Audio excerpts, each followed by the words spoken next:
Ooh, that's embarrassing. First full minute is complete silence because I had the microphone on mute. And my biological stepson, who's going to be rewarded very soon with more baby oil, um, is thank you, dude. I appreciate that. Yeah, all right. We'll start from the beginning. Well, I was completely muted for the first part of it. Totally my bad. Thank you for the call out, by the way, Mr. Tylord. Um, so the perfect portfolio is very simple. You want to have at least, and let me make sure that we're on monetization scale real quick. Hold on. I want this live stream to be monetized. Mm.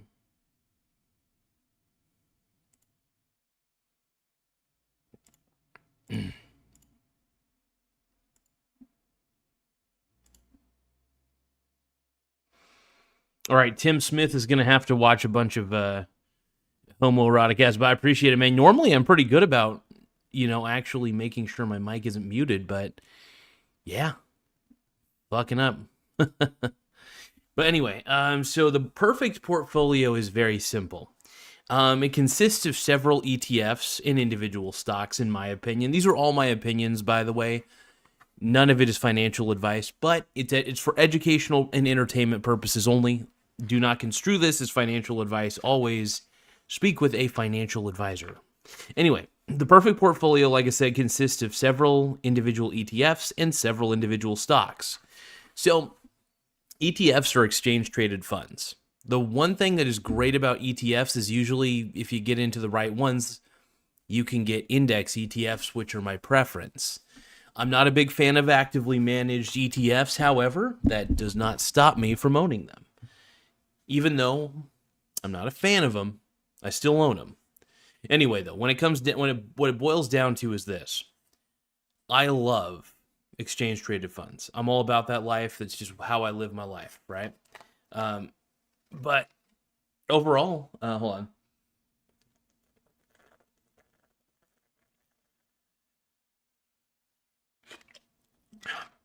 Oh, yeah. But the best thing about exchange-traded funds is you get diversification without having to pay an arm and a leg to get that diversification. A great example would be like the Vanguard S&P 500 ETF, which is one of my favorites, by the way, because it has a collection of the 500 best companies weighted by market cap in the stock market. And all you have to do is pay like $200 or $300 per share to get that diversification. One thing is, even if you do know what you're doing in investing, it's still wise to be diversified because you just don't know what the future holds. Even though, for example, I love Coca-Cola, I think it's one of the greatest companies of all time. Let's say some sort of knucklehead runs Coca-Cola into the ground, right? Bad management, even though it's managed really well, lots of systems in place to prevent mismanagement. Let's say somehow Coca-Cola ends up being a shitty company at some point.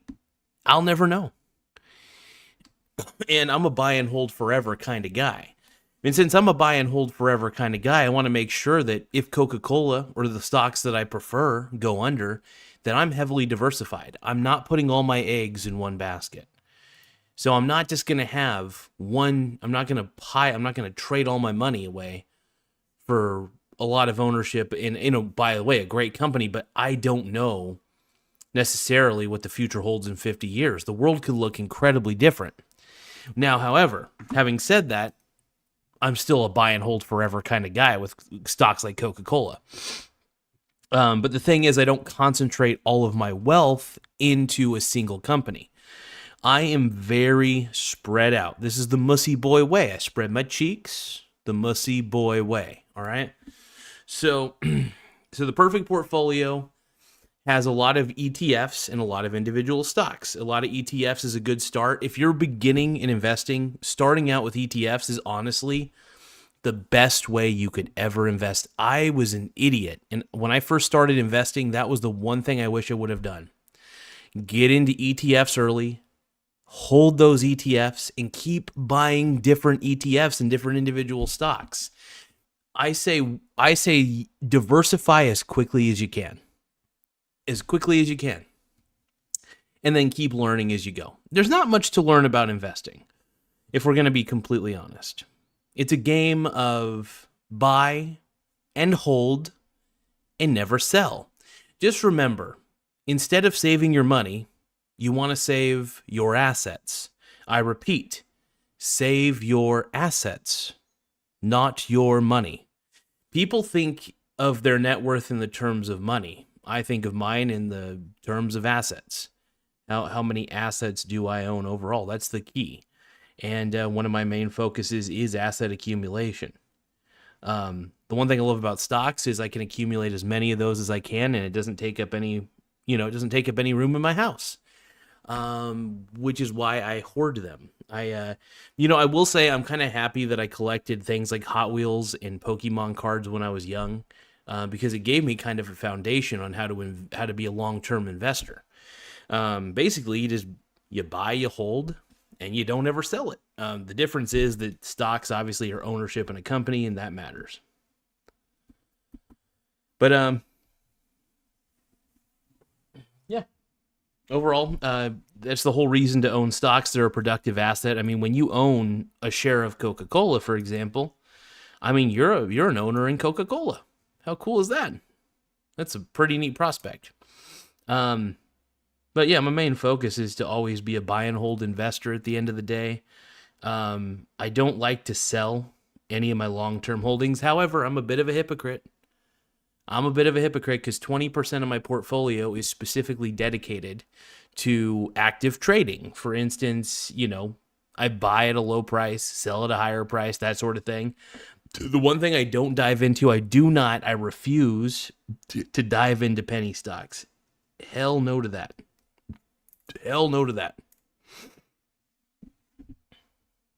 I refuse. But yeah, overall, my philosophies are very simple. Keep it, invest whatever extra money I have. The perfect portfolio to me is one that is very spread out in risk, not only across stocks, but across other asset classes as well. Commodities, for example. In fact, if we were to think about it, there's several different commodity classes. And I could even roll out a list. But here are the assets that I rack up on the most. I rack up on commodities, gold, silver, oil, those sorts of things, right? And I usually do those through exchange traded funds. That's the easiest way to do it. Now you do it to pay an expense ratio, blah, blah, blah. But it's better to pay an expense ratio instead of, losing out, killing your wealth by holding cash. The longer you hold cash, the more you kill your wealth. Now, if you have it in a high yield savings account, you're kind of doing yourself a favor, kind of. Not much. It's good to have cash on reserve. I do believe in that. And if you do have to have cash on reserve, at least get any kind of yield on that cash. And that's where a high yield savings account would come in. Now, I don't believe in those wholeheartedly. I do believe that you should cap how much money you have in a high yield savings account and not add any more to it, right? In fact, once you hit $10,000 in a high yield savings account, I think that's more than enough. That is my opinion. Obviously talk to a financial advisor about it, but high yield, I don't like to save money. I'm just going to be flat out honest with you guys. I'm not a save money kind of guy. I'm an invest my money kind of guy. I don't buy a lot of things. I don't buy a lot of consumables. Flat out, this is not who I am. Not how I'm built. But anyway, sorry, I'm going off on a bit of a tangent. But yeah, the perfect portfolio consists of several different ETFs span across multiple asset classes. ETFs that expose me to stocks, ETFs that expose me to bonds, even ones that expose me to commodities. Now, I want to go over those lists of commodities. Give me one moment. Commodity asset classes. I got to look this up because there's a lot of different asset classes when it comes to commodities. Commodities span a huge range, man. A huge range. But anyway, let's see here. So, like, for instance, we got commodities in the form of energy. We got like crude oil, natural gas, gasoline, heating oil, coal, uranium, propane. And one way that you can get exposure to these commodities is actually invest in companies that specialize in these commodities. You don't necessarily have to get an ETF that does futures contracts on this stuff. You can just honestly look for all the different companies. For example, let's say you're interested in uranium, right? And you want to own companies that, expose you to uranium or whatever, uranium. I can't speak today. Hold on. Let me think about this real quick. Let's say you buy like one share of every company that maybe mines for uranium or processes it in some sort of way, right? That could be profitable. But let's say you want to have exposure to that, owning those companies isn't such a bad thing. In fact, owning mining companies can be very, very advantageous, especially if you buy like one share of every single one, because if one does fail and the other succeeds, at least you have that one that'll succeed very rapidly and continue to grow over time.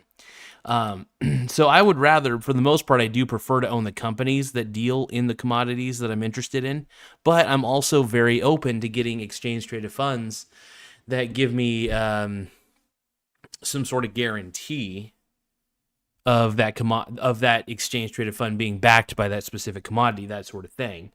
That's a big deal to me. It's a big deal to me. So I love commodities, but yeah, for energy, we got like crude oil, natural gas, gasoline, heating oil, coal, uranium, propane. Then we got and there's also green energy, by the way. You can't, well, I don't know. I mean, you can invest in green energy companies. That's one way to do it. But let's see, you got like agriculture.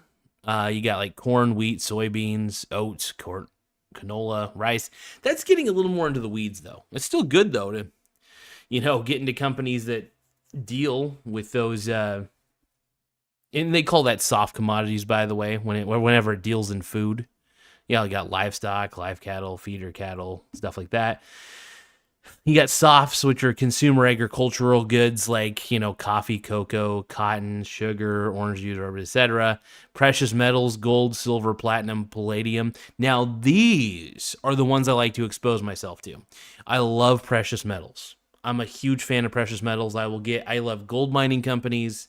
I love I love exchange traded funds that give me direct exposure to gold because I don't want to hold the gold myself. So it's a lot easier to have basically somebody else do it at a premium, which I'm fine with paying a little bit of a premium. It's totally cool. Silver, platinum, you name it, palladium. You got industrial metals. We got base metals that are used in a lot of different things like copper, aluminum, zinc, nickel, tin, lead, these are all very valuable things. And honestly, like I said, you can invest into companies that mine for these specific metals, Mining companies are great. It's just beautiful, man. I love real estate, though. Real estate, So here's the thing. I consider real estate a little bit of a commodity. It is kind of in a weird class of its own, though. It's a bit of a commodity slash...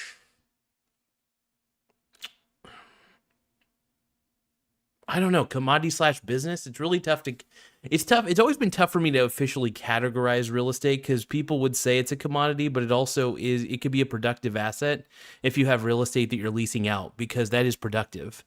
That's an asset that essentially you're getting money to lease out. So leased out real estate's a big deal. Anyway, so you got tin, lead, we got renewable commodities. You got carbon credits, ethanol, biodiesel, wood pulp. We're getting into the weeds. We're really getting into the weeds on some of these.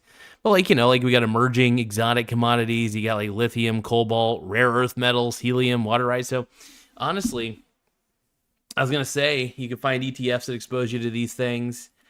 There are ETFs that actually expose you to as many different commodities in one single ETF. I can't remember which one that is. Give me a moment. Actually, I'll look that up real quick. What is the ETF that gives me exposure to the most commodities overall? I can't remember what it's called. That's why I'm looking it up real quick. Okay, the Invesco DB Commodity Index Tracking Fund. So it's DBC. So it includes, so what it has, and here's the thing about this.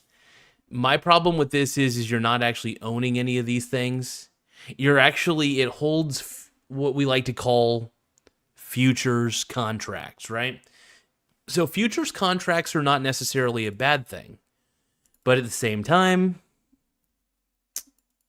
if you want, there are other ways to get exposure to it. Let's see. I prefer the ones that have no K1 though. And I think actually I'm going to look up if any of these do any of these send out K1s.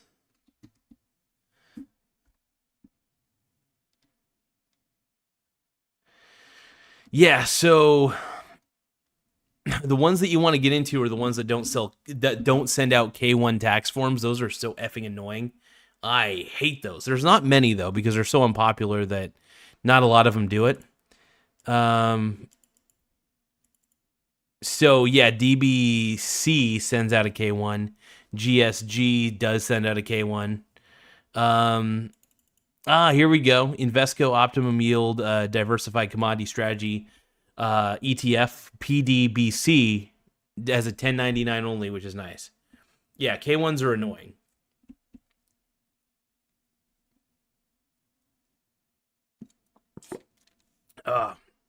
Let's see. iShares GSCI Commodity Dynamic Roll Strategy ETF. Interesting.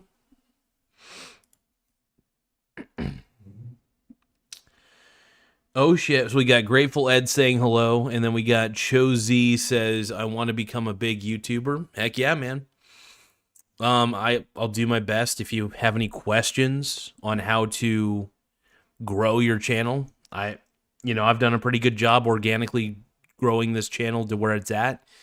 The fact that I'm at 4,500 subscribers blows my mind sometimes, but I'm very happy about it. But yeah, make sure you like the video and subscribe to the channel. Yeah, if you have any questions, man, let me know. I will do my best to answer your questions about how to grow your YouTube channel or how to create the perfect portfolio. Anyway, I've gone on quite a bit on the different commodities and the perfect portfolio. Like I said, it doesn't matter really the weighting.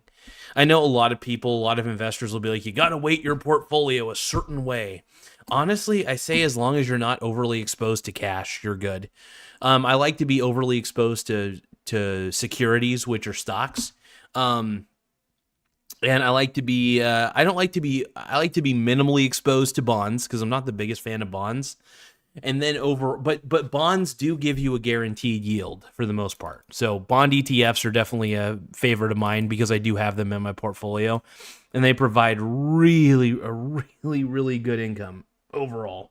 I also have covered call ETFs, which are derivative income, and that can really come in handy overall, especially during a bear market when I need a little extra cash to spend. And when I say spend, I mean buy more stocks, buy more ETFs, that sort of thing. Let's see. What else we talking about?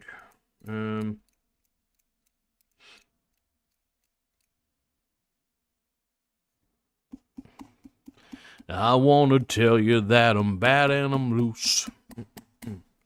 I'm looser than a piece of low-hanging fruit. But yeah, overall, high yield savings accounts are pretty good. But yeah, so that's the perfect portfolio, man. It consists of commodities, bonds, stocks, but I do believe being heavily weighted in stocks overall. Mildly weighted in bonds. It's up to you though. You can have a heavy bond portfolio if you want. You talk to a financial advisor. This is just my opinion. And that's all it is. It's not meant to be advice, or it's just meant to be a perspective, educational purposes only, entertainment as well. But yeah, I love having quite a bit of commodities because at least they're inflation proof for the most part. The government can't print them, which is nice. Government can't print gold. That's why I like it. Yeah, and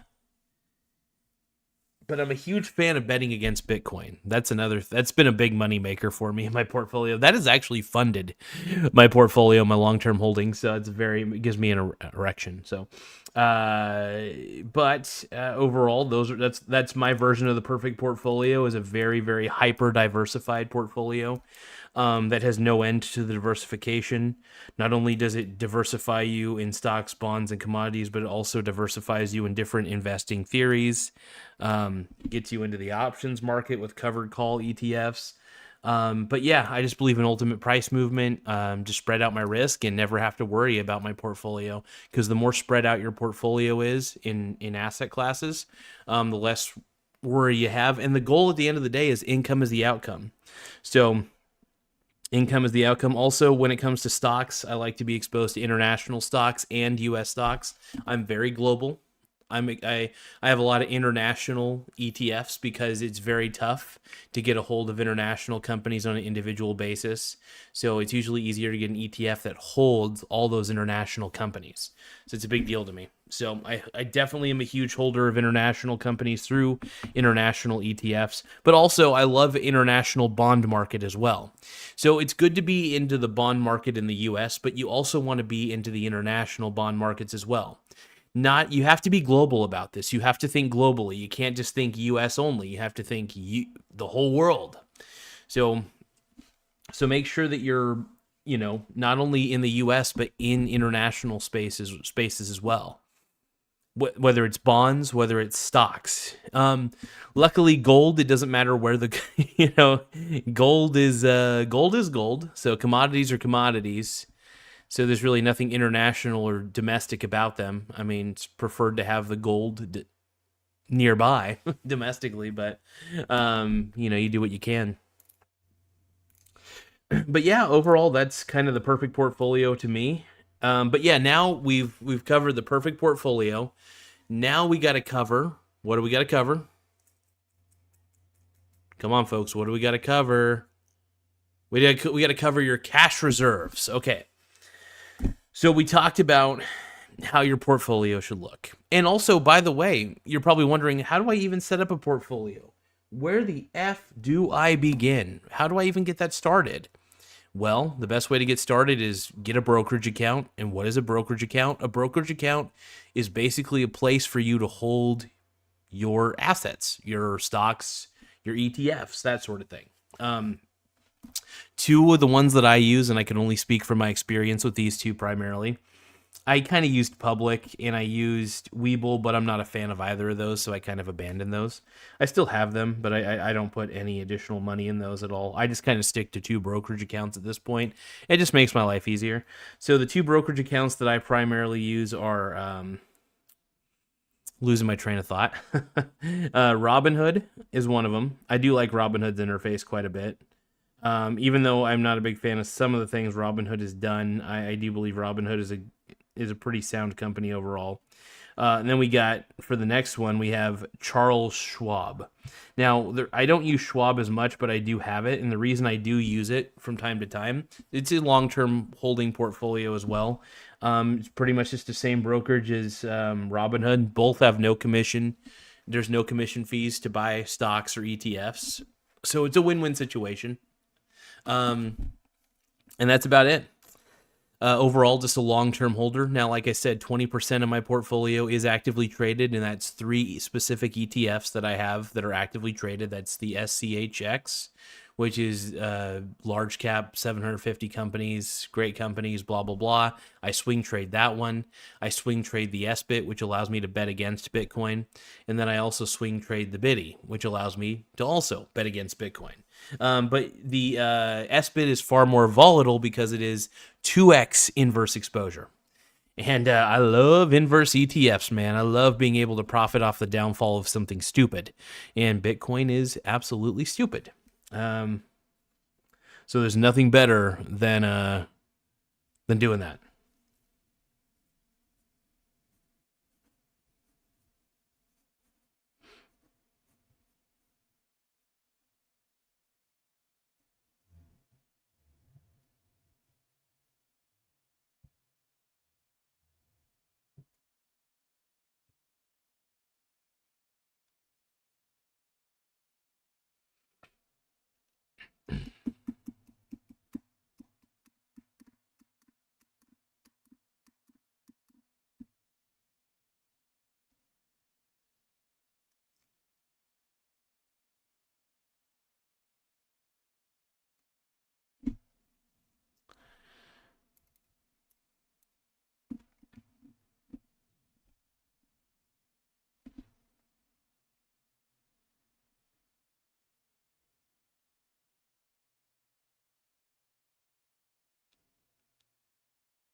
Checking something real quick.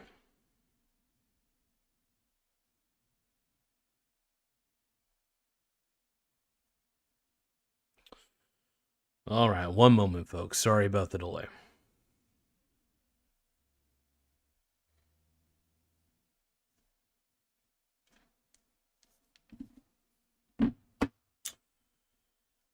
But yeah, overall, like I said, Robinhood, Charles Schwab, those are my two primaries. Let's see. But yeah, so I do have a standard checking account and I do have a high yield savings account. I keep both of those accounts in separate financial institutions on purpose.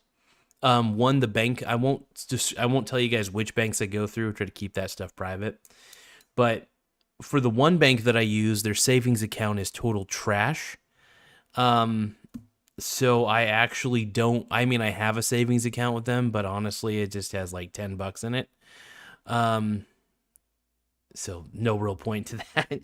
I don't really, if a savings account has no yield on it, it's like it's effing pointless to even have it, because I just don't believe in sitting. You know, if I'm gonna have most of my money sitting, it's got to have some sort of higher yield than just like 0 point whatever. Now I use my checking account through this financial institution because they've been very good as a checking account for sure, and they don't have any fees, which is nice. So I keep them as a checking account, and then so bank one equals checking account, and then bank number two equals high yield savings account. High yield savings. All right.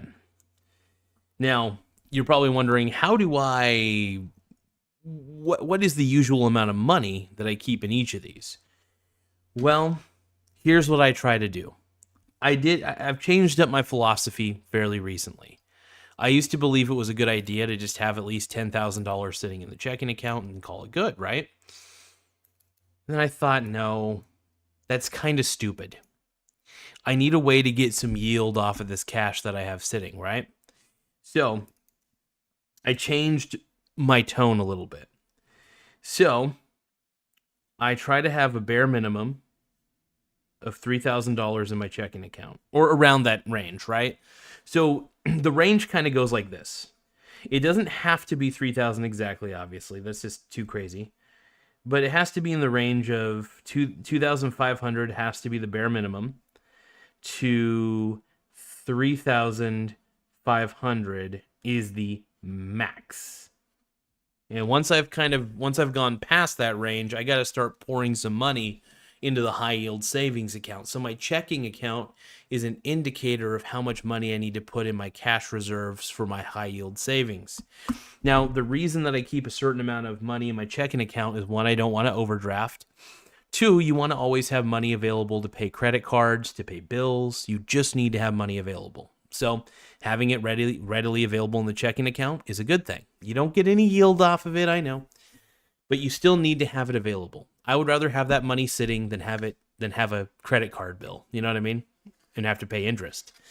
So to avoid interest, I make sure that I always have an okay amount, a passable amount of money sitting in my checking account. And another thing is, I always pay with credit cards. So like if I had a very, very high bill that I had to pay of something, whatever it may be, or just a high ticket item, put on a credit card first, take the money from the high yield savings account, put it into my checking account so that way I can pay off the card quickly, because I don't want to have to pay the obscene interest rates in credit cards. Credit card interest rates are 25 to 30 motherfucking percent, right? That's a big deal. That is a big deal.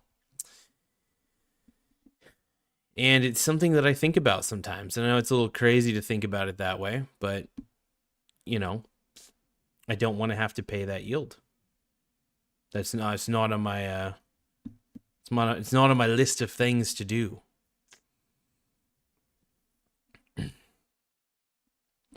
I want to tell you that I'm bad and I'm loose. I'm looser than a piece of low-hanging fruit.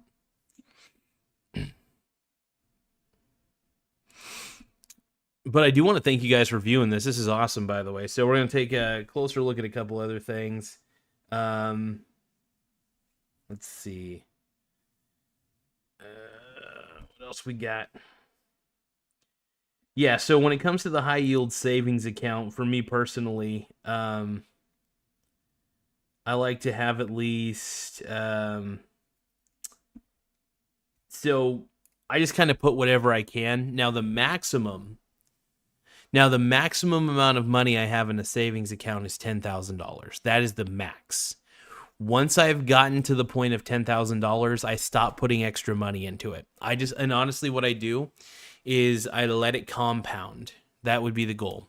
So once you hit that $10,000 maximum, once you see $10,000 or more in the savings account, I personally don't add anything else to it.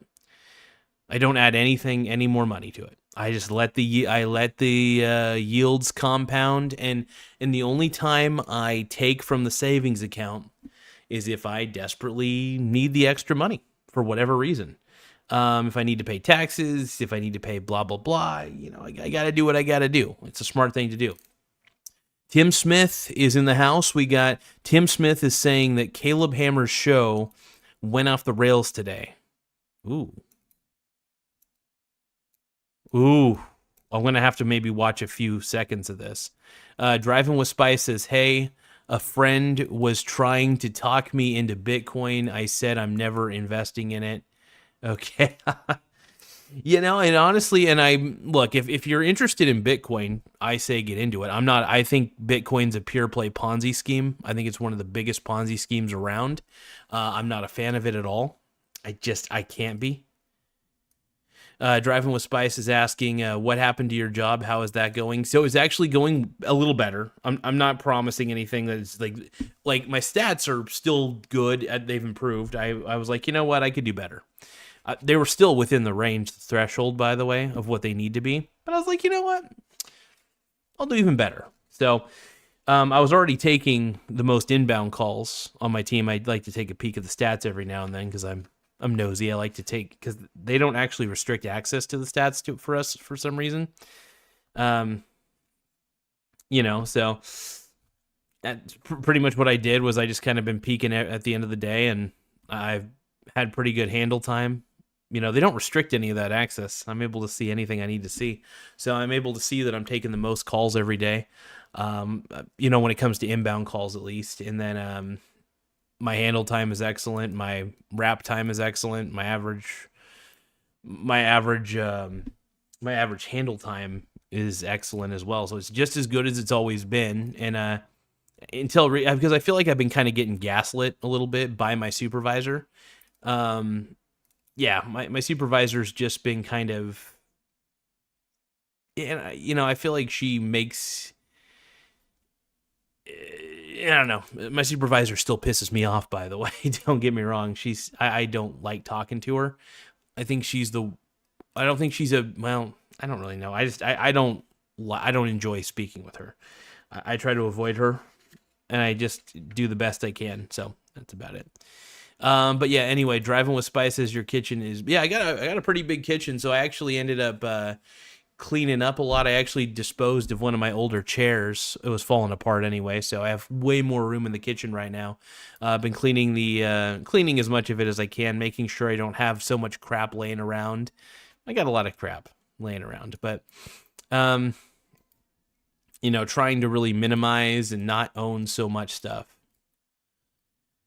Tim Smith says, Driving with Spice messed up my order. I got 3 chalupas and 2 churros. Driving with Spice is going all the way from LA to Canada to deliver Tim Smith's meal. And Tim Smith didn't even tip. He didn't even tip. What a jerk. Now, Driving with Spice says, it's always hard dealing with someone you really don't like. Yeah, no, it is. It's very difficult. And, it's one of those things, you only do what you can do. But yeah, how's everything been going? How's everything been going with like DoorDash and stuff like that? How's, the works? I mean, like, now do you do DoorDash and then like have, or Or do you do what I do, where it's like because I do like 1099 work, like DoorDash and stuff on the side, and then I do W-2 work on the other side. Because oh, yeah, when you Taco Bell would be an interesting place to work.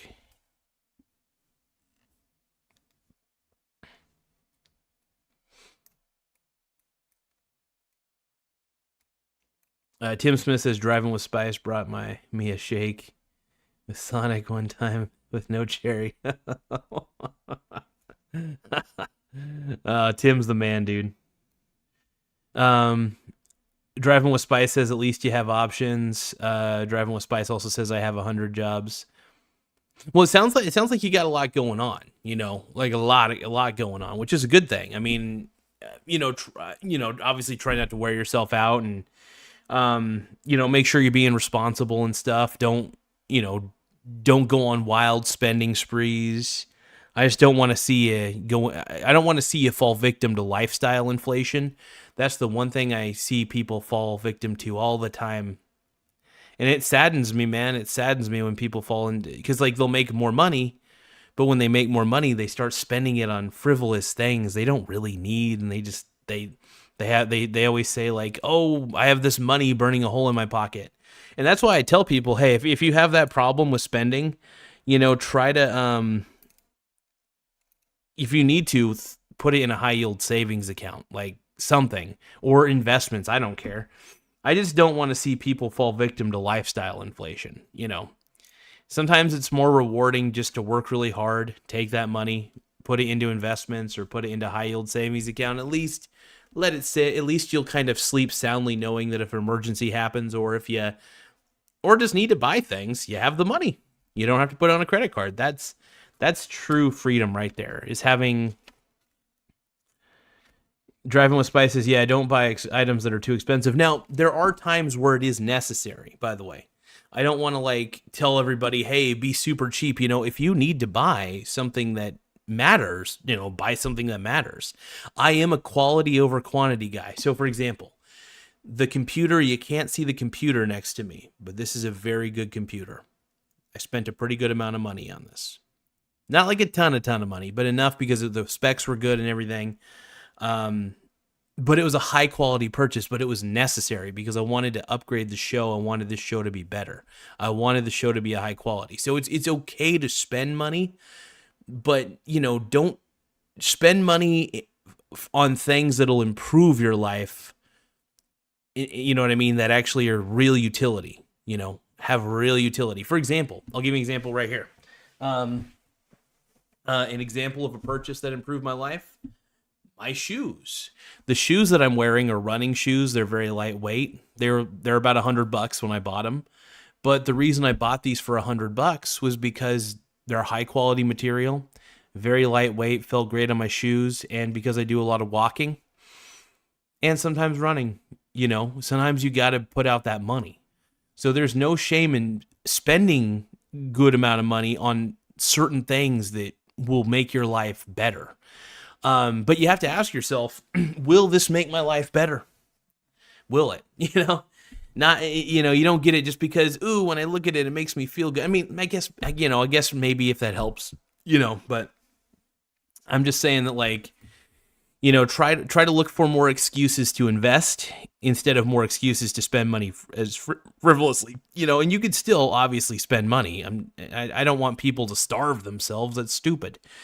But I want people to be thoughtful. I think be as thoughtful as you can about what you're purchasing. Like actually think about it for a couple minutes. Like, is this something I need? Sometimes it's a good idea to like write it down or even note it down in your phone somewhere and be like, this is an item I think I want to buy, but I'm on the fence about it, right? I'm kind of if I'm kind of on the fence about something, I don't buy it immediately. I think about it. I weigh in on it. I look at the reviews for the product. I think, what can I use this product for? I stop and I really, really think about it. So I'm sorry. I feel like I feel like I'm overly explaining this, and I want to apologize. I tend to over explain things. My girlfriend will attest to that. But I do over explain. Anyway. I just get really passionate, so it's a problem, but it's fun. Let's see, but yeah, orthopedic shoes for $200. That's a good spend if it helps your feet. By the way, so okay, I want to help my girlfriend out. She has some foot issues, and I want to try to help her get the best shoes possible. So you said you got like $200 orthopedic shoes, and they're like really made to help your feet, be all right. It sounds like. Do you mind me asking if it was a specific brand of shoe? If that's because I'm trying to, I'm trying to figure out like how did you figure out that you needed really good orthopedic shoes? Like, because I think my girlfriend, my girlfriend needs some good ones, and I care about her. I love her a lot, and any sort of insights I can get. So driving with spice says SAS. Well, look those up. Hold on. SAS orthopedic shoes. Hold on.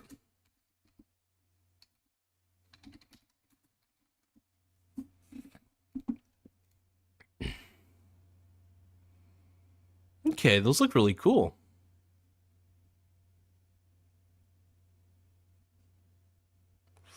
Man, those would be great.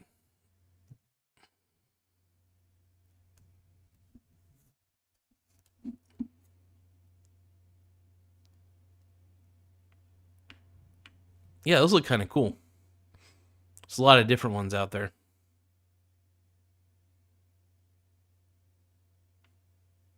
Heck yeah.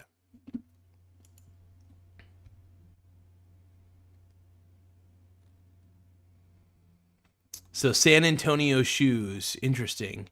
Driving with Spice also says both my millionaire friend and I got them together. They look like really cool shoes. I was looking at a few images of them on the internet, on Google, and they look pretty dope. I'll have to make sure I'm gonna make a note of that actually.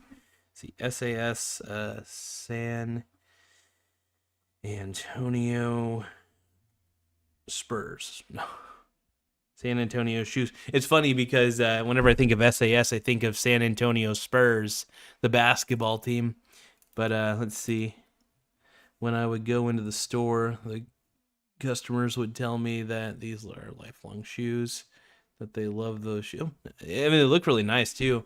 I may even have to look into those. I usually just wear running shoes. I wear like the most lightweight, high end running shoes I can get a hold of. I usually try to buy the clearance ones just because they're usually good ones, but they're like the older models and stuff. So, I'm a big fan of the Brooks Glycerin series. I got the Brooks Glycerin 19 running shoes. They're fantastic. I love these sons of bitches. Nice. Got some mesh ones. Heck yeah. Also, I mean, having running shoes for me personally, because they're very flexible, the ones I got, when I'm doing deliveries like DoorDash and stuff like that, I definitely love having a good pair of shoes to keep me going. What else do I want to talk about here? Let's see.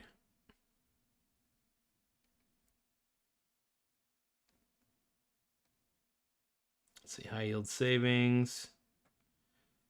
Oh yeah, so like I said, once I hit that $10,000 mark, mine are Brooks, by the way. So my running shoes are Brooks, and then yeah, actually, I got them on right now. So hold on, let me just take them off real quick. So this, they kind of stink a little bit.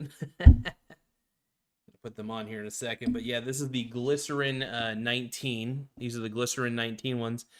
The design is kind of very gray, very boring, but it's very blue at the bottom. I like the kind of the blue sidings. It's a gray with like a hint of blue. You know what I mean? Really cool. Overall, just a very fantastic shoe. Yeah, it's but yeah, it's a lightweight running shoe, and I used to wear running shoes all the time, and at one point I just stopped wearing running shoes, and I was like, what am I doing? These are great. I was like, I wore running shoes everywhere because I would walk and I would run around town. I didn't have a car. I would just walk and run. And I always did it in good running shoes. And I don't know whatever made me quit. So, like about a couple years ago, I was like, I'm going to buy a couple good pairs of running shoes. These ones cost, if I remember correctly, I think these were actually $110. So these were $110. Very lightweight. The material's great. It hasn't fallen apart yet, thank goodness. Now I have some New Balance ones that I got, but the problem with the New Balance ones is that they started falling apart after about. Well, they fell apart after about a year and a half. I did kind of excessively use them, and but they also, I don't know. I like New Balance, but I still have them. In fact, it's funny as I have them sitting right behind me. They're actually they were sitting in my closet. So these are the ones. I keep them as kind of like a backup pair. But I don't think I'm because I bought the New Balance ones and I bought the Brooks ones when I bought them. But the New Balance ones, if you take a look, it's got that big old hole right there. It just came apart at the seams, and so I kind of use these at this point as like, so if I'm going down to the river, or I'm going to go do some work to help somebody out, and I don't want to like, mess up my main shoes that I use for like door dashing and stuff and running around. I just bring these with me because these are already beat up, and yeah, and it sucks because this part right here is just kind of, boop, just a big old side hole. I was gonna try maybe to patch it up or something like that. I don't know how I'd pull that off, but I might use a little bit of JB Weld or something like that. Maybe put it in the interior or something, but yeah, but it's good to have a nice little backup pair of shoes. If I needed to, I could still wear these. It's just, obviously not the prettiest thing in the world. I just don't like to have, if I'm doing anything professional, I like to have fairly good looking sneakers. So, I don't think I'm ever going to buy New Balance again. As much as I'm okay with the New Balance brand, I just I prefer the Brooks brand. In fact, because I was wearing the New Balance ones for a while, but Brooks is where it's at. By the way, they also sponsor, and yeah, this has lasted for quite a while actually. And the best thing about these is they just don't seem to. Yeah, just they got a good amount of cushion in them too, so it's like, and they're thin shoes, but they're very well constructed. I love the construction of these shoes. I really do. It's probably one of the, like, if I have to go buy another pair of shoes, I'm buying this. I'm buying this pair. Or at least I'm buying Brooks in general, just because they're a good feeling shoe. So the Brooks brand overall, they sponsor my buddy Jared Bassett. Well, he's my brother's buddy, but he's also my buddy. I consider him a buddy. Grew up with the guy, and but my buddy Jared Bassett, he is sponsored. He does a lot of running, and he is sponsored by that shoe brand. It's pretty cool. So yeah, I think it's really neat what he's been able to accomplish. Man, he's a cool kid. I don't know why I still call him a kid. He's my age, basically. So I don't know. He's got a very youthful spirit to him, and which is really awesome. And I think it's cool he does all. He's one of the people that inspired me to do running. To run marathons and stuff. Even though I'm slow as shit, but I love running because of my buddy Jared. He really kind of helped me find that joy in running. So I do a lot of running when I can.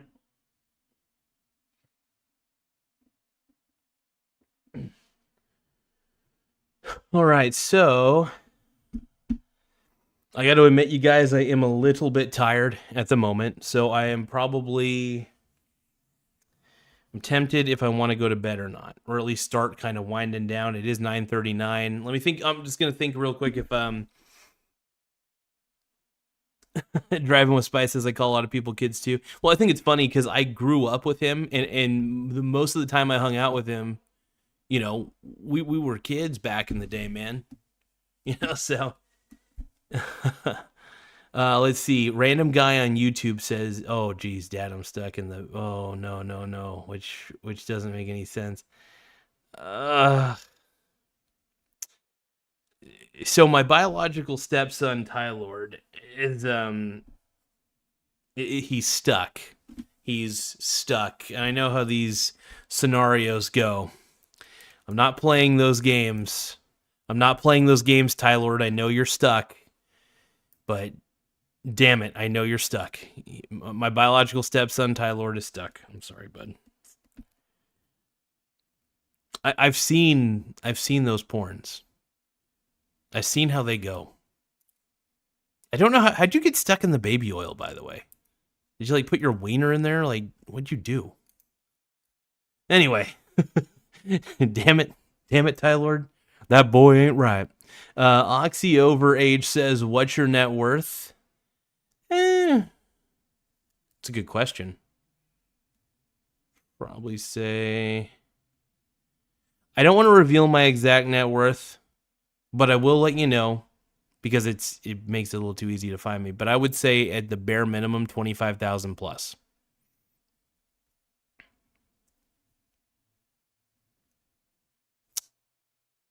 Give or take, like I said, some of my extra brokerage accounts and some of my extra accounts that I keep. The best wealth is hidden wealth. You know, I try not to... I don't like to let people know how much my net worth is. I do. I don't. It's nothing to brag about, obviously, but it's decent. Let's see. Driving with Spy says you'll find a lot of amazing contacts when you do marathons too. Yep, absolutely. It's fun to talk to people at marathons. You know, I do enjoy running. I was thinking I might even do the... oh wow, the Prefontaine Marathon is in September. It's coming up in a couple months. Oxy Overage says, "You not a millionaire?" Nah, not yet at least. But I mean, I do make some pretty good side income though. I mean, income is the outcome, so I use a lot of that income to, you know, pay bills and stuff. But I do try to reinvest a lot of my dividends and stuff.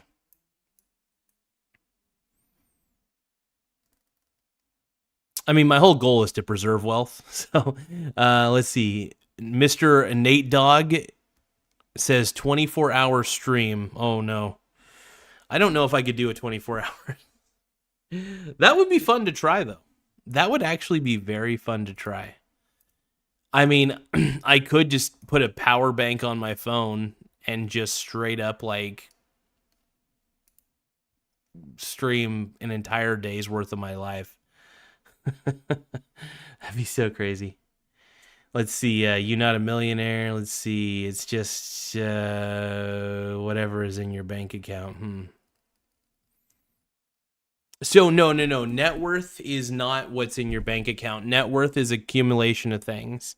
So net worth is so by the way, when I was doing my net worth, I was including my car as a what do you call that? As a liability. So net worth is basically your assets minus your liabilities. So that's why I said 2,000, 25,000, because it would be inaccurate for me to say like 40,000, for example. But because of my car, that's technically a liability. And it's an asset, but it's a depreciating one, so I consider it a liability in this scenario. But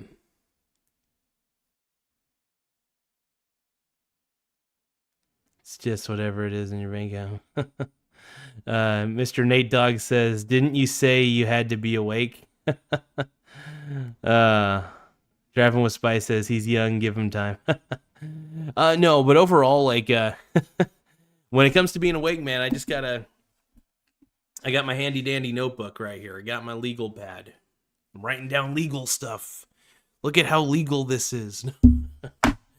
I don't know if can you guys read this hieroglyphics? These are hieroglyphics, by the way. I don't know if you guys could even read half of the shit. I was coming up with some pre-prep for the show. I've been trying to pre-prep some of the ideas for the show, make sure they're kind of crystallized on paper, because I tend to I tend to have an ADD brain, and I tend to veer off all over the place. But yeah, motherfucking hieroglyphics, man. Hieroglyphics are easier to read than this garbage. All right, my handwriting sucks so much fucking ass. It is so bad. My handwriting is total ass. Yeah.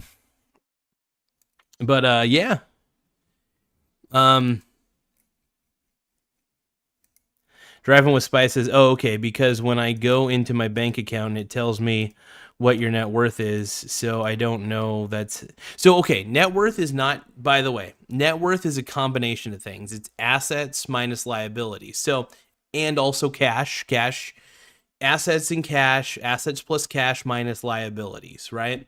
So in this scenario, even though I don't think cash is an asset, I use it to buy assets. It is a part. So I'll give you an example. Here's a way to calculate net worth. A very simple example, right? So let's say I want to use easy math here. $10,000 in your checking account, $5,000 in your savings. This is hypothetical numbers, by the way, but I'm trying to make it to where it's easy to conceptualize net worth. And then let's say you have, $30,000 worth of stocks, right? And bonds and whatever, whatever asset you got, $30,000 worth of assets, right? Of stocks, bonds, commodities, you name it. All right. And then let's say you got some liabilities. Let's say you got, I don't know. Let's see if like a $20,000 car. You're going to pay that off, obviously, but you paid off using like whatever auto loan you got. And then we'll just say $20,000 car. We'll keep it very simple, right? So knowing what we know, the combination of 30,000 plus 10,000 is 40,000. And then so 45,000 would be your assets, right? So $45,000 in this scenario. You're combining all of your assets together, including your money. So you got a net worth of, your net worth hasn't been calculated yet, but your asset worth is 45,000. And then your liabilities in this instance is 20,000. So you do 45,000 minus 20,000, and that is 25,000 is your net worth. So net worth is a very simple thing. Don't overcomplicate it. Keep it simple. There's nothing too crazy about it. It's just figuring out all your assets, including your cash, your cash, and then the value of all your assets, and then figure out your liabilities, figure out and technically the car kind of, here's the thing. In this instance, I should have put the car in the asset category. And I should have put my bills, for instance, the things that I have to pay for every month. I should have put that in the liability category. And that helps figure out your net worth. So, I don't know. It depends. Like car insurance, that would be a liability. Yeah, because you have to pay for it. So anything you have to pay for, even though it's not really a liability, it's something that you have to pay for. So you have to deduct that out of your net worth to some degree. So it's really assets minus liabilities, equals your net worth. Some people have a negative net worth because I'll give you an example of a negative net worth. Let's say, actually, hold on. Let me take that back. Let's say, here's a better example. I should have put the car in the assets. So let me do this better. Let me correct my mistake. All right. So I put the car, which is $20,000 in this scenario, into the asset pool, even though it's a depreciating one. And then what I did, let's say credit card debt's a great example. A lot of people have credit card debt that's relatable. So let's say you have credit card debt of $10,000. That's a little excessive, but let's say you have $10,000 of credit card debt, right? That's a fictional number. But, and then maybe you got like $5,000 left of student loans that you got to pay. These are all liabilities, things that, taken out of your pocket. These are liabilities that you got to pay. All right. So now in this scenario, your asset collection is actually 65,000, right? So your assets is 65,000. Your liabilities in this one are going to be 15,000. There we go. Boom. Give me 1 second, folks. And there we are. Boom. And that would be $50,000 would be your overall net worth. Yep, so I wasn't thinking about liabilities properly. I just think of cars as such depreciating assets that I almost want to call them a liability. But that was very inaccurate of me, so I want to apologize. I want to be as accurate as I can be. So a car is technically an asset. It's still a depreciating one, though. I hope that made a little more sense. I really do. Thank you guys for putting up with me. I appreciate it big time. But any thoughts on this? Any questions? You guys got any concerns about it? Anything at all? Like I said, net worth is very simple. Net worth is a very simple calculation. But there's also more to liabilities, by the way. Like I said, you may have debts. Maybe you have subscriptions. Maybe you got like Netflix subscriptions. You should count those as liabilities. Unless it's an asset somehow. I mean, I don't know. There are subscriptions that I have that are technically, in my opinion, even though they take money out of my pocket, they have a really good ROI. So you could do a return on investment calculation on those. I won't go into the weeds on that one. But basically, you can kind of figure out if, like, for instance, I have a subscription to Opus Clip, and it helps me create a lot of short videos, and it pays for itself because it creates short videos out of my long form videos. So I just upload those to YouTube and stuff. But you guys, I'm very happy. I dismantled one of my chairs. I cleaned up the place quite a bit. Got rid of a few things. Really trying to get rid of shit. As much shit as I can. I am addicted a little bit to minimalism. Like, I don't like owning a lot of stuff. I like owning a lot of stocks. I like owning a lot of, things that don't take up space in my home. That's why I love having brokerage accounts, because I can collect as many stocks. I can have as many shares of whatever I want as I want. It's not going to take up any space in my house. I'm not going to have to pay anything extra to hold it. In fact, I get paid. Oddly enough, I get paid to hold these things. You know what I mean? Like the Hot Wheels that are sitting in my drawer behind me, I don't get paid to hold those. They just take up space. I mean, I might be able to sell them for a bit of a profit, but Driving with Spice says, how many different liabilities did you write down and what were they? I was giving example scenarios. I was giving like common liabilities. Common liabilities would be like credit card debt, student loans, subscriptions. Maybe Netflix could be on there. $15 Netflix subscription. I haven't had Netflix in over like 8 years, so I have no idea what Netflix costs now. You could, subscription services, anything. Basically, a liability is anything that takes money out of your pocket, right? So an asset is anything that, puts money in your pocket, right? So if I sold my car, I would get money in my pocket. If I went to my bank and I said, hey, I want all my money and get my money, there's money in my pocket. If I want, I can sell all my stocks. I don't want to do that, but I could. That puts money in my pocket, right? Liabilities are anything that takes money out of it, right? Yeah, and like I said, do not overcomplicate net worth. That is probably the best thing you could do. Net worth is very simple. And I'm going to repeat this one more time just to make sure this is very easy to comprehend. Assets equal things that put money in your pocket. That put money in pocket. Liabilities, like debt, for instance, liabilities take money out of your pocket, right? When I say out of your pocket, I don't mean really literally. I mean more figuratively. But it costs money to have, like, if I have a Netflix subscription, I have to hand over money to Netflix. Driving with Spice says, why did you decide to stop using Netflix?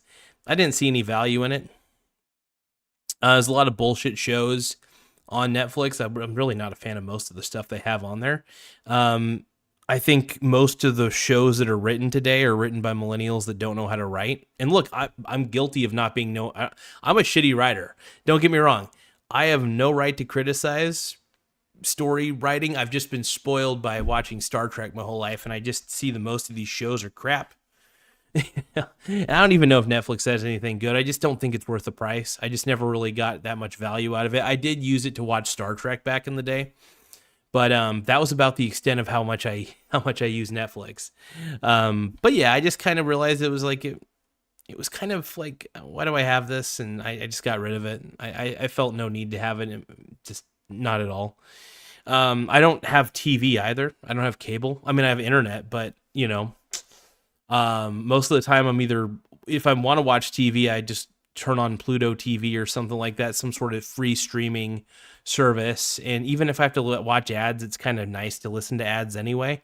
My buddy Nathan would call me insane, by the way. My buddy Nathan, who I don't know if he's still watching, but he hates ads. I'm weird. I love ads. Like, you give me 10 Billy Mays ads. I mean, he loves Billy Mays too, but I think we were spoiled by Billy Mays, and I think that's why Nathan can't watch ads, because he got spoiled by the good shit, and now there's no good shit on ads. If every ad was Billy Mays just promoting a product, I'm sure Nathan would be more than happy to have a free subscription to whatever. Michael Donaldson says, what's up, Buttercup, my boy? By the way, Michael Donaldson is a member of the channel. The first member and the first person to ever give a super chat to this channel. Big deal. He also, by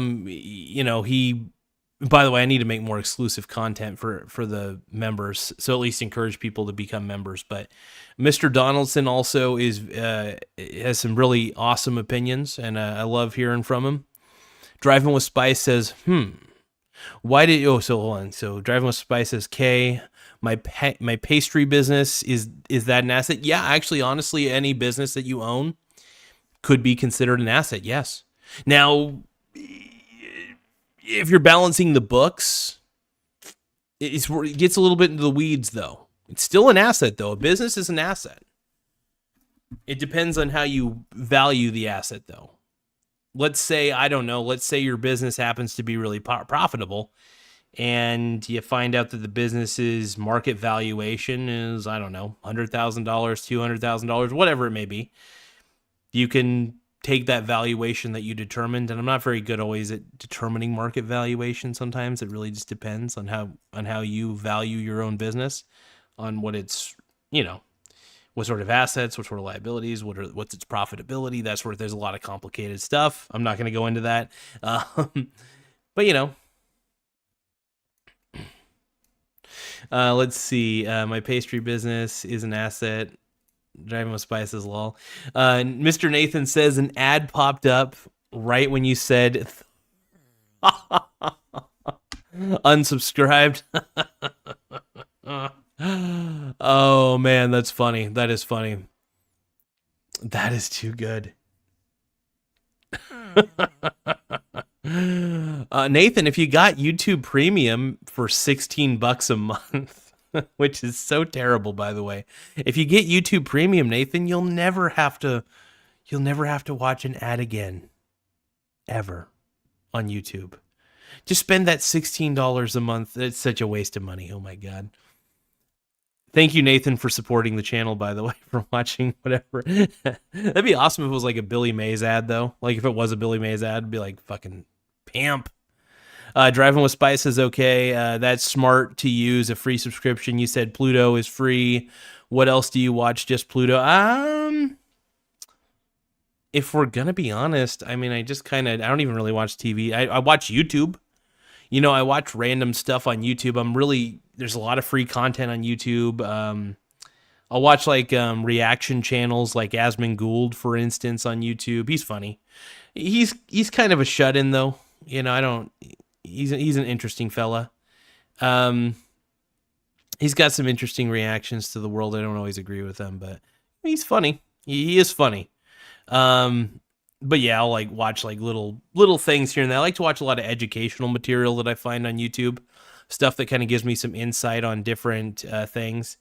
Let's see. Driving with Spice is okay. That's smart to use a free subscription. Oh yeah, let's see. Awesome. Michael Donaldson says, "What about YouTube Premium? It costs the same as Netflix. I can't stand commercials." YouTube Premium's a waste of frickin' money. I'm sure YouTube doesn't like me saying that, but I don't even have YouTube Premium. I would rather spend my money. I could think of so many other things I'd rather spend my money on than YouTube Premium. I'm fine watching ads, by the way. I don't give two craps if I have to watch an ad. I mean, they do have other things to, I'm not going to go into that. But Driving with Spice says lol, and then Nathan says K, unsuited from your unsubscribed from your OnlyFans to pay for premium.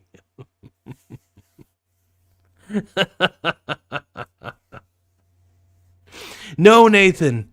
No. You're supposed to stay on my OnlyFans. You're not supposed to unsubscribe to... I know that my OnlyFans is expensive, Nathan. I'm sorry. It's not easy. It's not easy being sleazy. I'm the greatest OnlyFans model ever. All right? Where else are you going to get a slightly obese man putting baby oil on his body? Tell me. You going to get some of those Diddy freak-off tapes? I don't know. I don't think you can. Maybe you can. I don't know. Oh, I actually caught that. Oh, hold on. Let's see. Oh, got it again. All right. Cool. Anyway, let's see. Michael Donaldson said, I've had YouTube Premium for 6 years. Once they started 2 commercials at the start of a video, I caved. Honestly, still, that's not enough for me to cave. I don't mind listening to commercials. I usually just tune them out, but I've learned a lot about marketing just by listening to YouTube ads. Like, you can pick up on things, like how some of the ads get your attention. Like, what are they doing? What sort of fonts are they using? What are they saying? Like, what are they doing to hook me in? There's some ads that hook me in, and there's some ads that turn me off. But I get a real marketing education just by listening to ads. I know that is the nerdiest, lamest thing that I've ever said. I've said a lot of weird things, but it's the truth. I love listening to ads. I get such a fucking education from it. Way more of an education than going to like college for learning marketing. Because you have to critically think, like, what are they doing in this ad? Why was I so interested in this product? Was it because it was a pocket vagina? I don't know. Maybe. Oh man. Anyway, Driving with Spice says, well, thank you for letting me know that I'm going to cancel mine now, but I think the one good thing about it is you could use the music in your videos from it, right? I don't know about that. Wait, are you talking about I don't know about that. I don't know how to answer that. Driving with Spice says okay, and then Michael Donaldson says, I listen to music all day at work with YouTube. I would hear at least okay. That's a different story. I'll tell you what, Mr. Donaldson, that makes sense. See, here's the thing. My saying is if you can get something out of it, then, totally keep using it. So Mr. Donaldson says, I listen to music all day at work with YouTube. I would hear at least 100 commercials a day. Yeah, at that point, I mean, if you're using it if you're consistently working and you're consistently listening to music and you don't want to hear a single ad, that's smart, man. Driving with Spice says, lol, all those commercials. Lol. Men would love to watch that. I just love commercials, man. I can't help it. I love ads. Mr. Nathan says, the only thing I hate about YouTube ads is them trying to sneak in an hour-long ads if you aren't paying attention.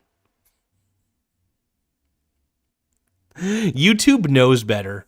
YouTube knows that I am one of those people. If I hit the skip ad button immediately, I mean, for the most part, if it's a commercial, if it's an ad that does appeal to me, or I think there's something I can kind of get from this, like, ooh, there's a chance I might get like, if it's an ad that appeals to me, I won't skip it.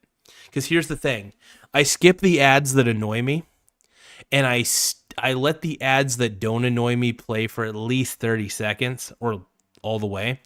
And then that way they start showing me better ads. Because if I start skipping the shitty ones, they'll start showing me the good ones. So if there's like these bougie, fun commercials that are kind of like, okay, this is kind of passable, I can enjoy this. If it's annoying, I skip it. If it's not annoying, I let it play. I'm strategic about when I skip. And then that way, the YouTube ad algorithm just knows what I want to hear. And that's the trick. At least that's my trick. That's funny, though. Spice says, lol. Mr. Donaldson says, those suck. I forgot about those insane commercials. Yeah. I haven't seen one of those hour-long commercials in a while, though. Like, it's been a while. Like, usually a lot of the ads that are thrown at me are typically like, 30-second to a minute ads. But like I said, I let those ones play through because the YouTube only sends me those ads for the most part. Anytime there's an hour-long one, I skip it immediately. I hit that skip button very, very hard. So YouTube sends me like 15 to 30-second commercials because it knows that that's what I want.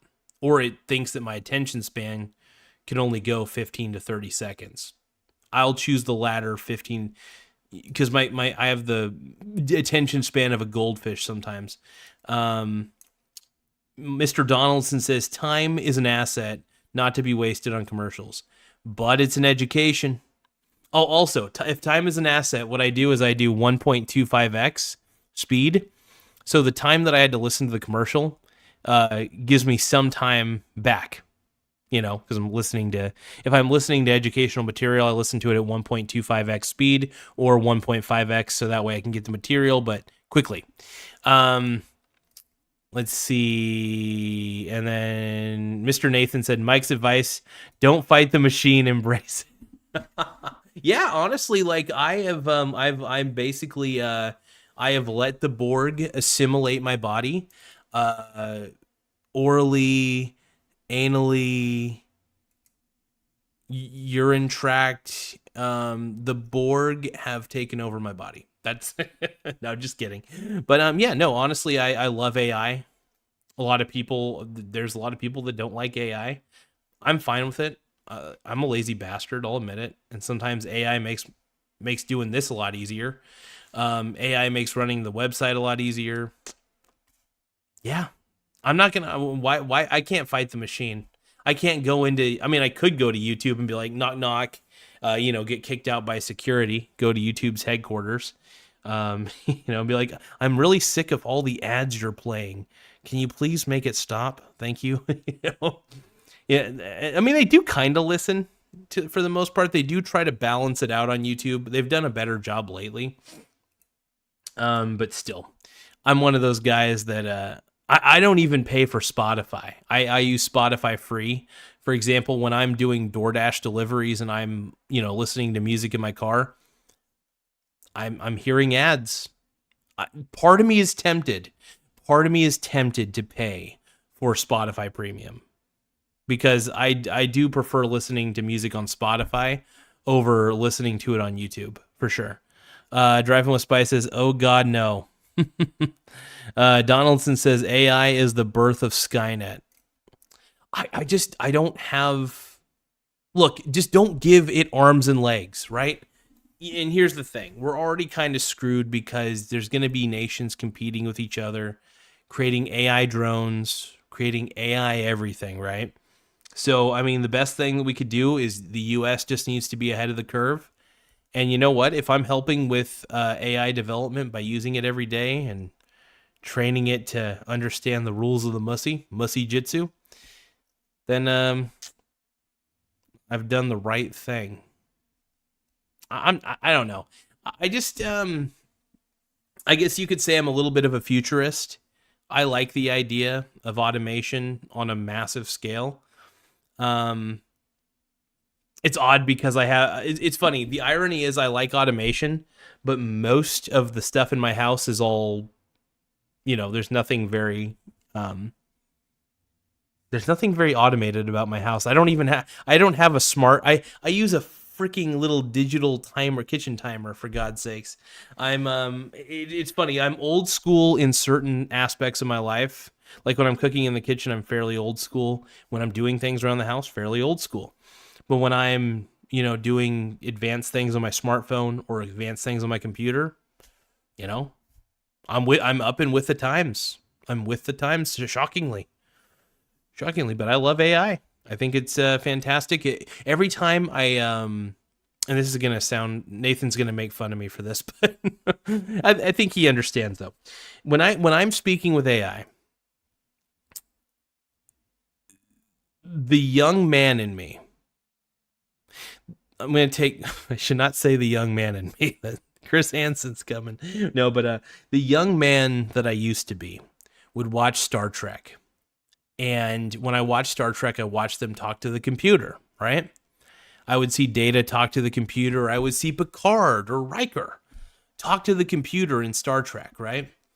And I thought, nobody in Star Trek thinks that's weird, right? They're just talking to the computer, trying to solve a problem, right?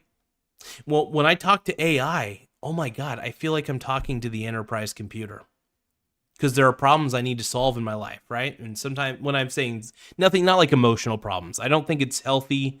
I don't necessarily think it's healthy to use AI as a therapist, but I think it's fun to be able to take something, an advanced concept that maybe you understand but not a lot of people understand, and run the advanced concept by the AI, talk to it as if it's a person, and kind of work with the AI on an advanced topic.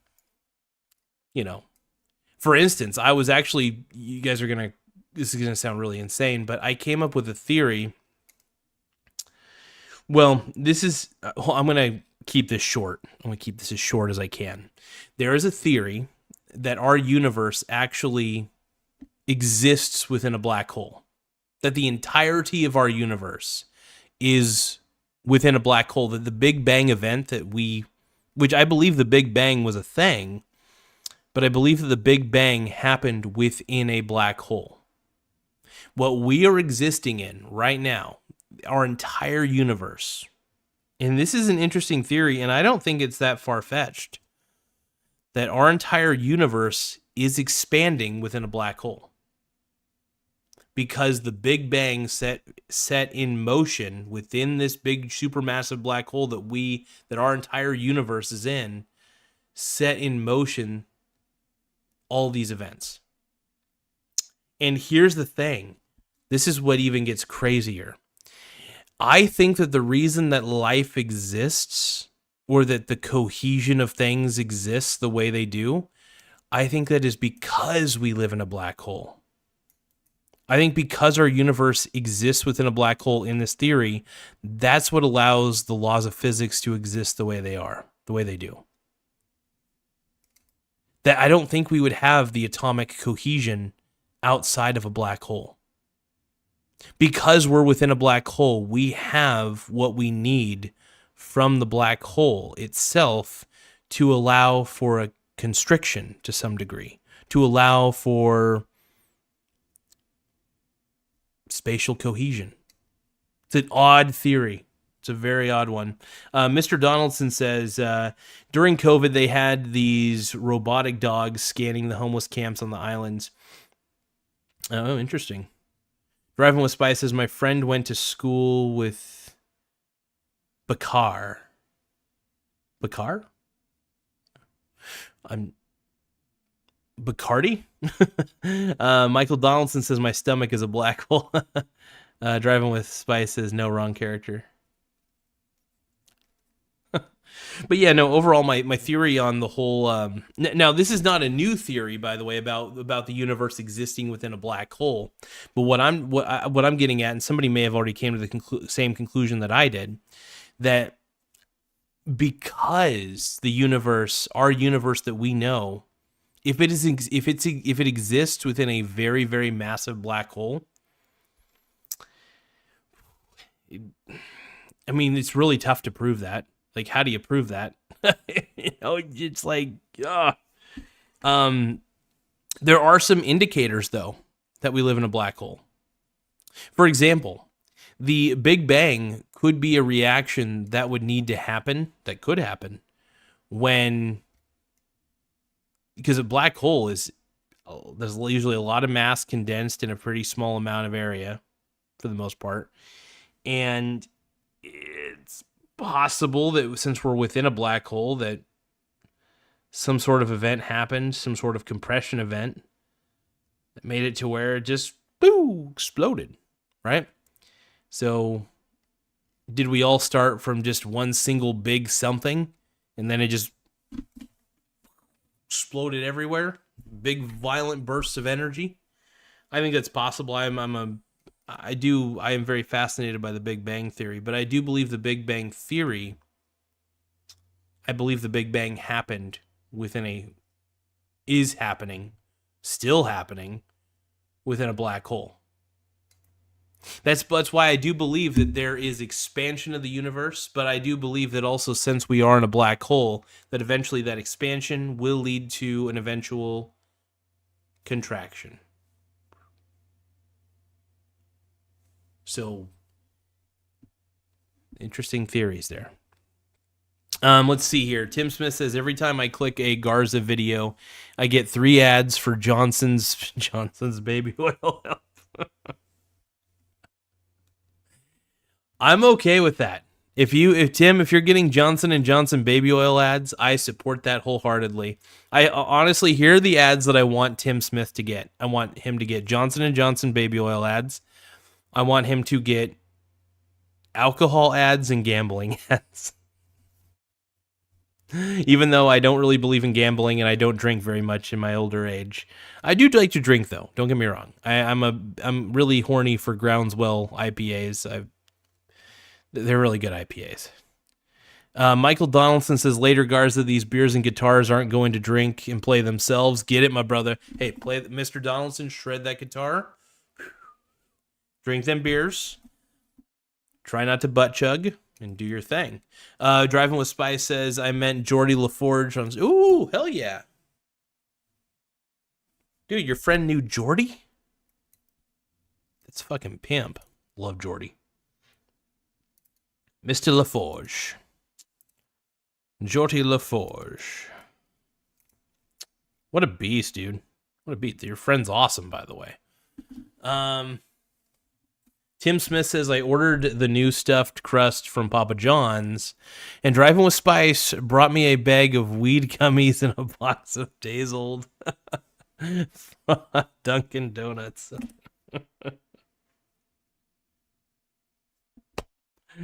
It's comment of the night, my brother. Tim Smith, you are a treasure. Computer. But anyway, back to the whole subject of me talking to the AI as if it's like the enterprise computer. Because the thing is, honestly, Star Trek TNG was preparing me to interact with artificial intelligence to some degree, even though obviously it's all fictional. Don't get me wrong. I'm not saying that like Star Trek TNG is real life, but science fiction, I believe, predicts eventualities. There's a lot of eventualities that have happened due to science fiction. Or it doesn't predict them, but it creates the eventualities because of it's a vision of things that people would think would love to happen, but all we could do is just kind of, see it in our mind. We just don't know how to make it happen.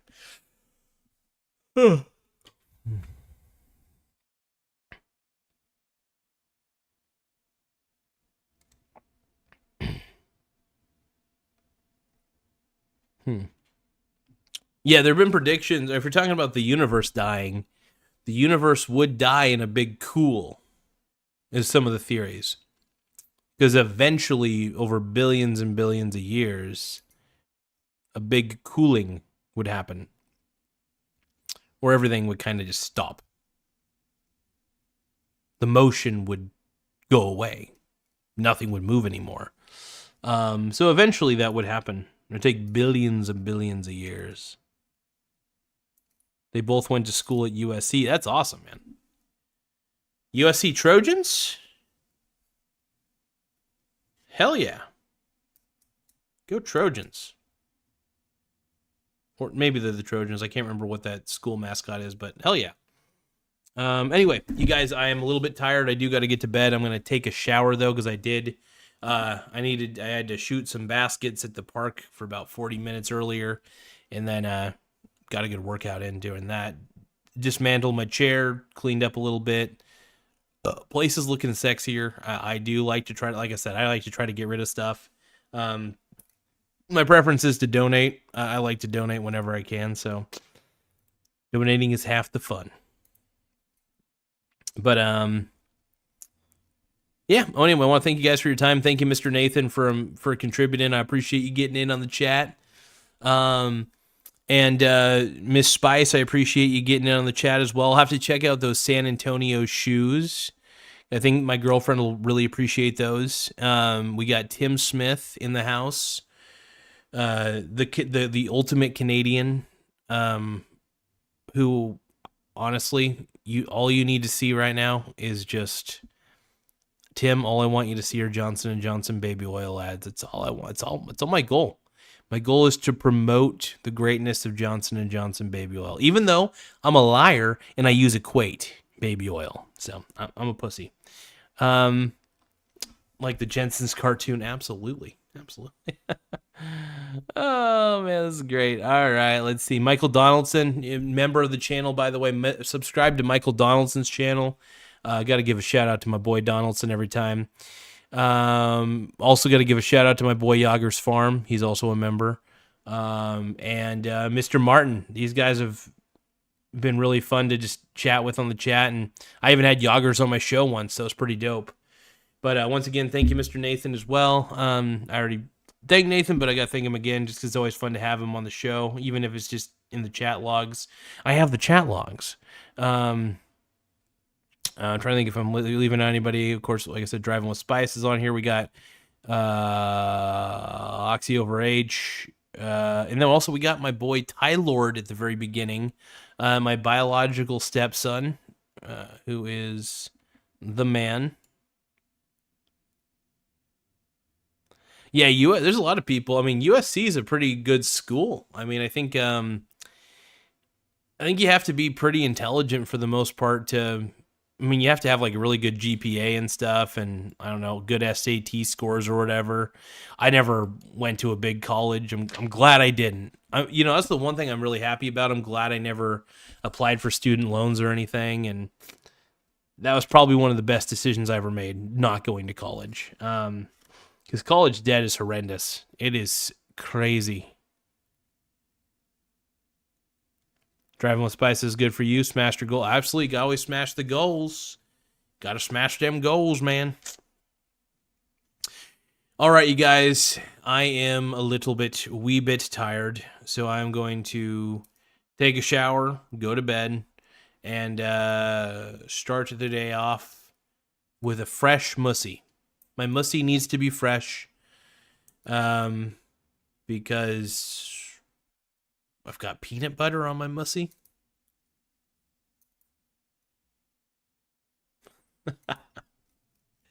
All right, my sense of humor is dry like my mussy.